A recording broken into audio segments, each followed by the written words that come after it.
Hello students, welcome to CG academy. आज के इस वीडियो में हम लोग डिफरेंशिएशन के बारे में डिस्कस करने वाले हैं। पर डिफरेंशिएशन के बारे में डिस्कस करने से पहले एक बात और समझ लो। यहाँ पे टोटली दो वर्ड्स होते हैं, एक होता है डिफरेंशिएशन और दूसरा होता है इंटीग्रेशन। अब आप बोलोगे कि इन दोनों में डिफरेंस क्या है। जब आपको किसी भी ऑब्जेक्ट को बड़े से छोटा करना है तब हम यूज़ करेंगे डिफरेंशिएशन, और छोटे से बड़ा करना हो तो हम यूज़ करेंगे इंटीग्रेशन।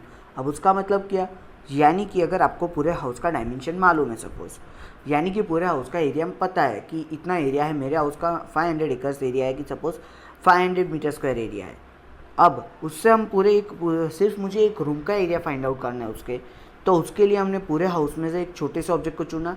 यानी पूरे हाउस का एरिया मालूम है और हमें सिर्फ एक रूम का फाइंड आउट करना है, तो ये हो गया डिफरेंशिएशन।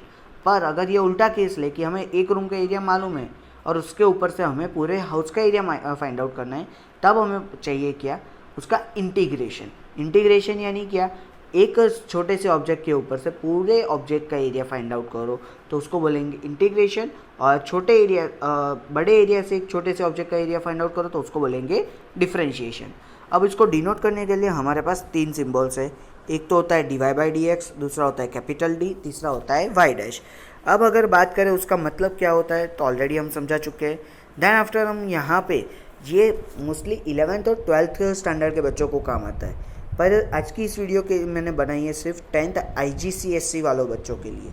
ये IGCSE यानी कि जो कैम्ब्रिज यूनिवर्सिटी का सिलेबस पढ़ते हैं जो बच्चे, उनके लिए उनको सिर्फ ये तीन बेसिक कॉन्सेप्ट आते हैं। एक आता है एक्स स्टूडेंट का डिफरेंशिएशन, दूसरा आता है कांस्टेंट का डिफरेंशिएशन, तीसरा आता है कांस्टेंट के साथ एक्स स्टूडेंट का डिफरेंशिएशन। हमें ये तीन बेसिक रूल्स आज के वीडियो में सीखने हैं। तो सबसे पहला रूल क्या है, D by D X of x student. X student का मतलब क्या होता है, कोई एक्स की कोई भी टर्म की पावर कोई भी हो सकती है। सपोज एक्स की पावर 5 है तो उसका डिफरेंशिएशन मैंने क्या लिखा हुआ है, यहाँ पे डिफरेंशिएशन मैंने लिखा हुआ है n x s to n minus 1। यानी कि अगर मैंने x की पावर लिखी है 5 तो n यहाँ आगे लिखा है तो 5 आगे आ जाएगा, into x s to 5 minus 1 क्या होगा 4। That is your answer. यानी कि अगर आपके पास एक्स एस टू एन वाला टर्म है तो उसका डिफरेंशिएशन क्या हो सकता है, उसका डिफरेंशिएशन हो सकता है x s to n into x s to n. ये अगर पहला रूल समझ में आ गया हो तो अब दूसरे रूल के ऊपर चलते हैं। दूसरा रूल क्या कहना चाहता है, D by D X of C यानी कि कांस्टेंट। कांस्टेंट टर्म का डिफरेंशिएशन हमेशा क्या होता है, ज़ीरो। ये हमेशा याद रखने वाली बात है।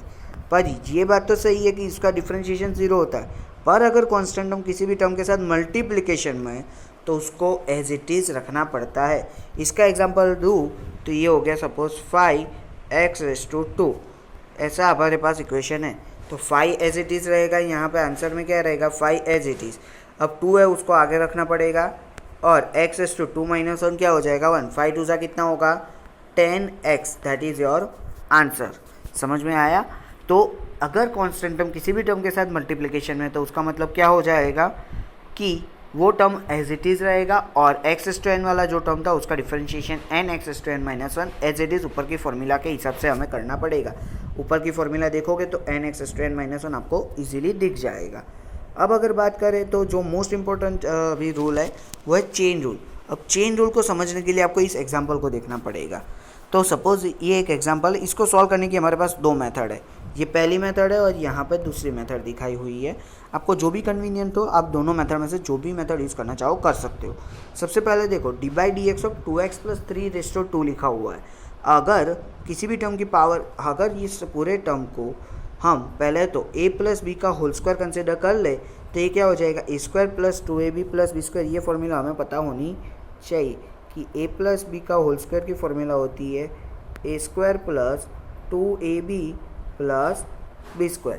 ये आ गई फॉर्मूला। तो 2 का स्क्वायर क्या होगा 4x²।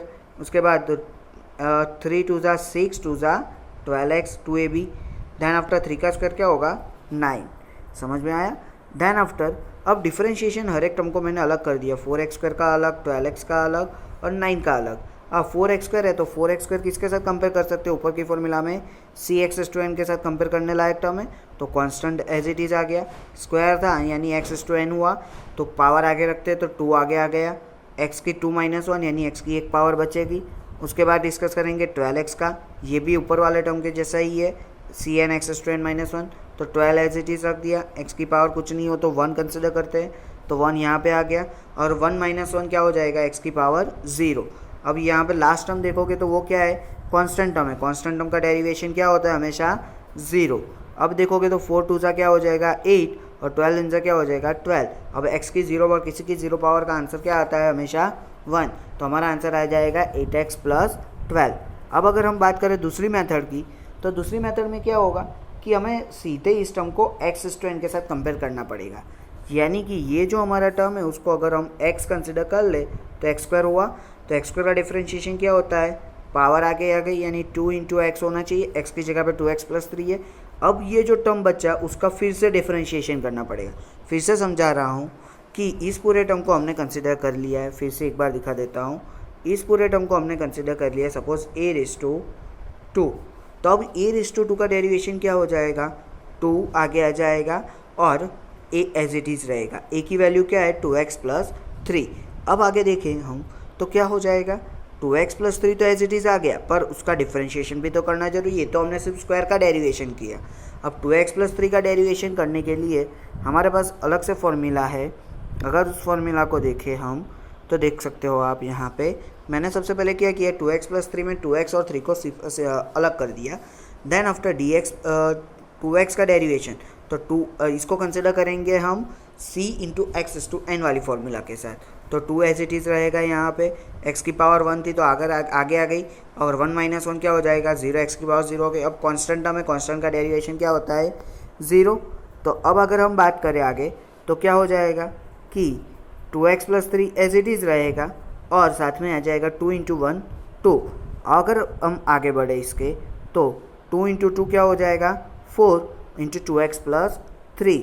अगर हम इसको मल्टीप्लाई करते हैं तो 4 टू ज़ा क्या हो जाएगा 8x, और 4 3 ज़ा क्या हो जाएगा 12। That is our answer. यानी आप दोनों में से कोई भी मेथड यूज़ करो, आंसर हमेशा इक्वल ही आने वाला है।